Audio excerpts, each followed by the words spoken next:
Hydrogen emission spectrum.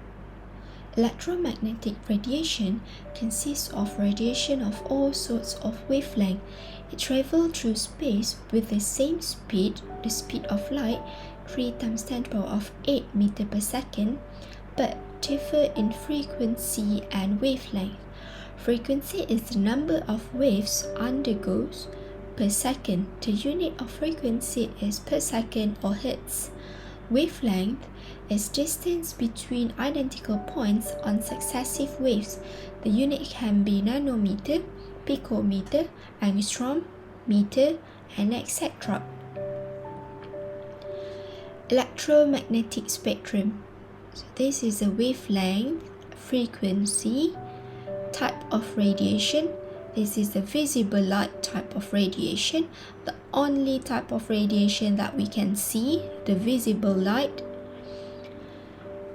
C equal nu times lambda. This is from frequency equation. Frequency equal to C over lambda, and you get C equal frequency times lambda. The lower the wavelength, the higher the frequency. So the frequency is inversely proportional to the wavelength. Wavelength decrease, frequency increase. Electromagnetic spectrum. Radiation type, we have gamma rays. The wavelength of 1 picometer, it's gamma rays. Radiation type of X-ray, 1 angstrom times 10 to the power of negative 10 meter angstrom. Radiation type of UV and visible light. UV and visible light is nanometer, 1 nanometer.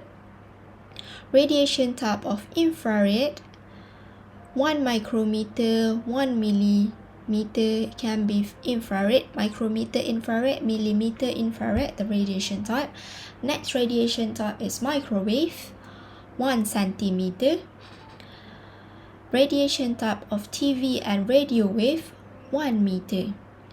So the higher the energy, the lower the wavelength. The lower the wavelength, the higher the energy. Spectrum is a range of electromagnetic radiation with respect to its wavelength or frequency.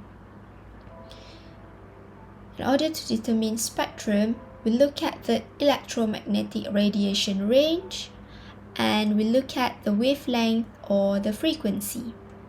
That's how we identify the type of electromagnetic radiation, and spectrum shows the relation of electromagnetic radiation with respect to its wavelength or frequency. There are two types of spectrum, continuous spectrum and line spectrum. For continuous spectrum, it's visible light radiation that contains of all wavelength, for example rainbow. Line spectrum, radiation that consists of discrete lines of specific wavelength. So line spectrum, specific wavelength only. Types of line spectrum are emission spectrum and absorption spectrum. So we have two types of spectrum, continuous and line spectrum. In line spectrum, we have another two types of line spectrum, which is emission spectrum and absorption spectrum. The example of line spectrum is hydrogen spectrum. So this is the spectrum. Example of spectrum for hydrogen. This is example of emission spectrum. This is a visible spectrum, emission for mercury, emission for SR. So the gas discharge tube containing hydrogen. So hydrogen gas in here, and then electrons of hydrogen excite, and it goes to the slit, prism, and it's recorded on the spectrum.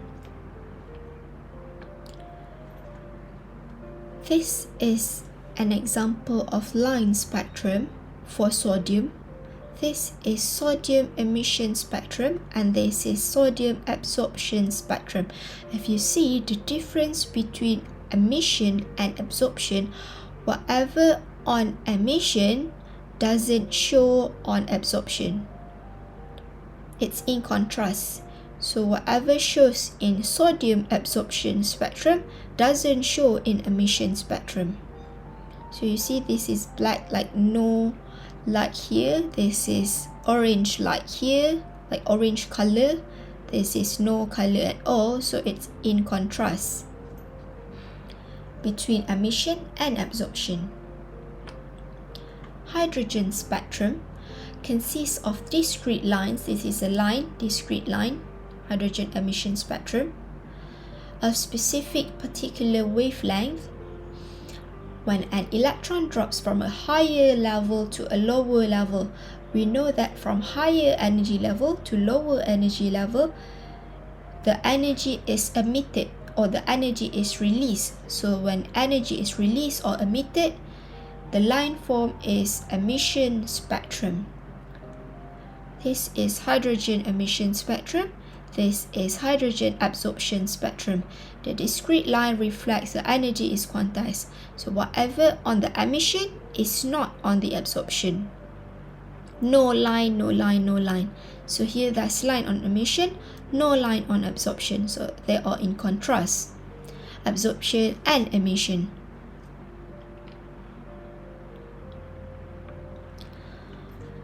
Formation of hydrogen emission spectrum. This is how the hydrogen emission spectrum form. The hydrogen gas is in the discharge tube. Energy is supplied from the high voltage energy. High voltage energy is supplied to the hydrogen gas in the discharge tube. Electrons of the hydrogen atoms absorb energy and excite to a higher level. At the excited state, because it absorbs energy, it consumes energy, so it excites to a higher level. At the excited state, electrons are unstable. So the unstable electrons fall to a lower levels and produce radiation of specific wavelength. So it undergo the slit, prism, and produce radiation of specific wavelength on the line spectrum. Light falls on the photograph plate and recorded. So this is the line spectrum of the hydrogen. Atomic hydrogen emission series. There are 5 series: Lyman, Balmer, Paschen, bracket, P-Fan. N2 is N final. N1 is N initial. For Lyman series, for you to call it Lyman series, the N final or N2 must be N equal to 1. So when N final is N equal to 1, it is Lyman series. The N initial can be greater than 1. The spectrum region for Lyman series is ultraviolet region. Balmer is the only region that we can see, the visible light, the only region that eyes can see. The N final for Balmer is N equal to 2. The N initial for Balmer is N greater than 2. For Paschen series, N final is equal to 3. N initial above 3. The spectrum region for Paschen is infrared. Bracket series, N final equal to 4. N initial equal to greater than 4, spectrum region infrared. P-Fan, N final is equal to 5, N initial is equal to greater than 5, spectrum region for P-Fan is infrared. Energy level diagram of hydrogen atom. The transitions of electrons that result in formation of Lyman, Balmer, Paschen, and bracket series, also P-Fan, can be shown by using energy level diagram. So this is what we call energy level diagram. For Lyman series, N final is equal to 1. For Balmer, n final equal to 2, Passion, n final equal to 3, bracket n final equal to 4, P-fun n final equal to 5. This is the energy level diagram. You can show the transition of electron. So this transition of electron moves from n equal to 2 to n equal to 1. For this line, the second line shows that electron transition from n equal to 3 to n equal to 1. For this line, electron transition showing that electron transfer from n equal to 4 to n equal to 1. This is how you draw the energy level diagram. This is the figure that shows in an atom. So in an atom, you have energy level n equal to 1, the one that closest to the nucleus, n equal to 2, n equal to 3, n equal to 4, n equal to 5. So n equal to 2 to n equal to 1, this is the first line of Lyman series. Because we know Lyman series, n final, n equal 1. So when an electron from any energy level falls onto n equal to 1, that is Lyman series. For electron from any energy level falls onto n equal to 2, that is Balmer series. Electron from any energy level falls onto n equal to 3, that is Passion series. And so on for bracket and P-fun. Line spectrum of hydrogen atom.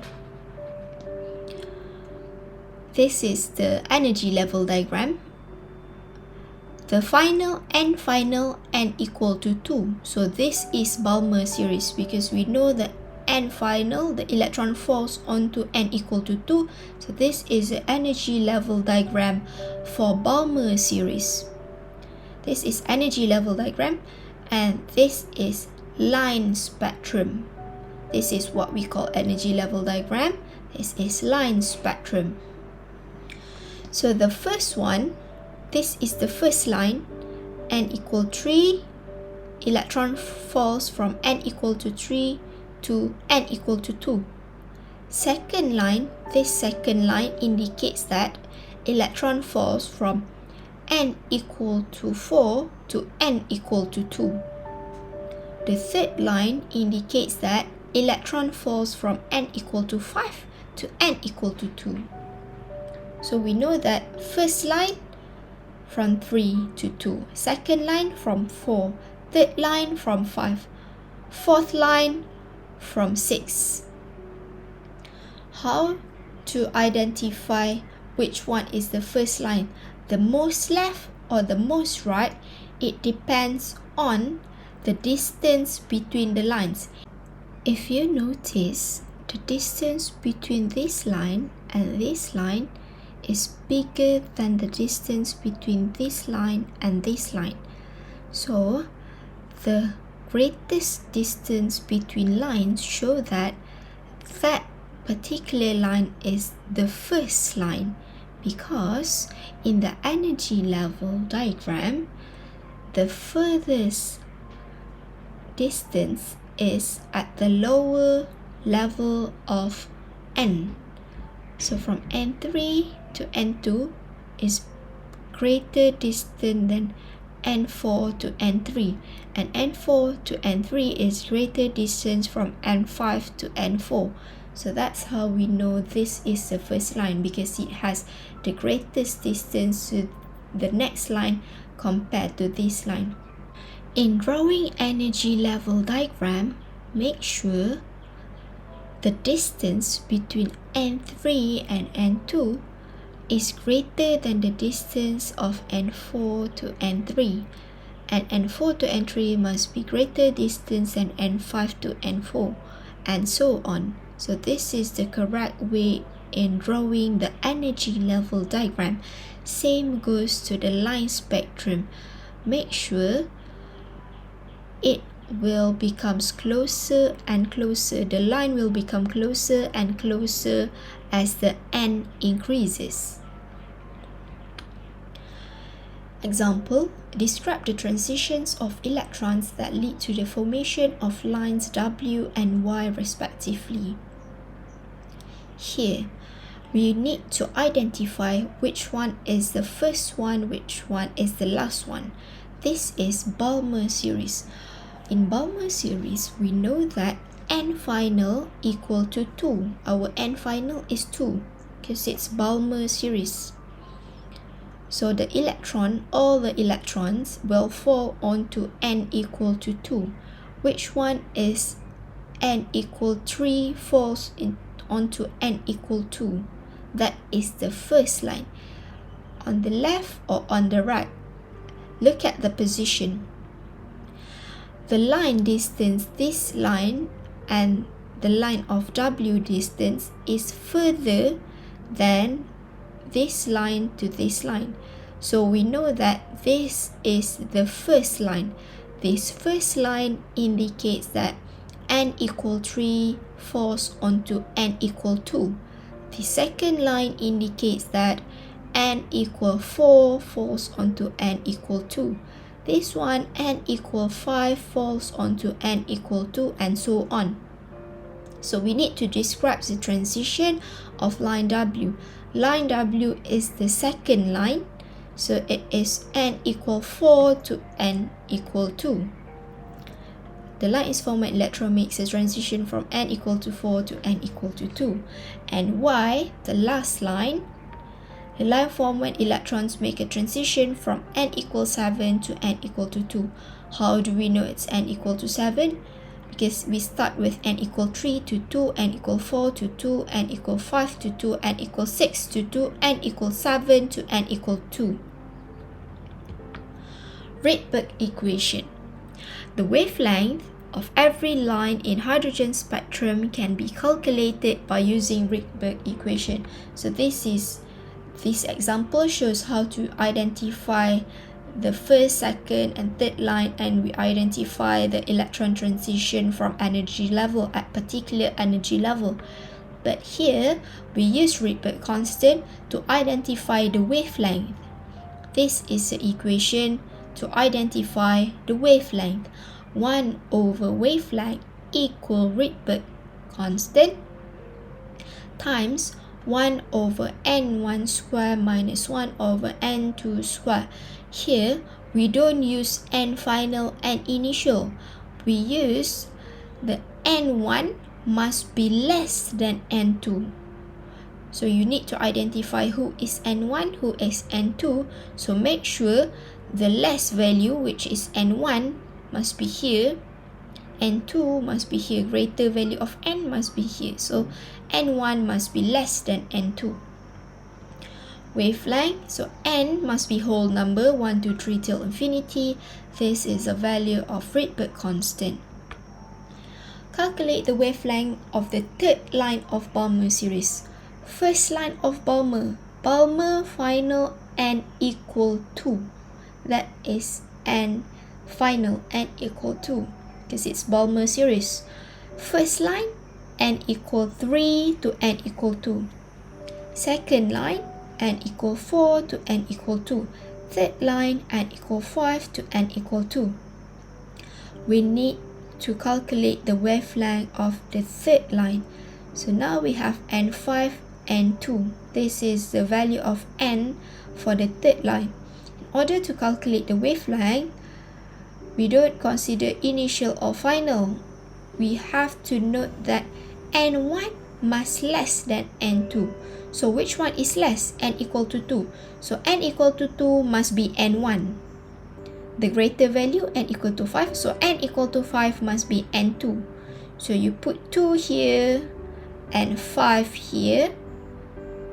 Substitute.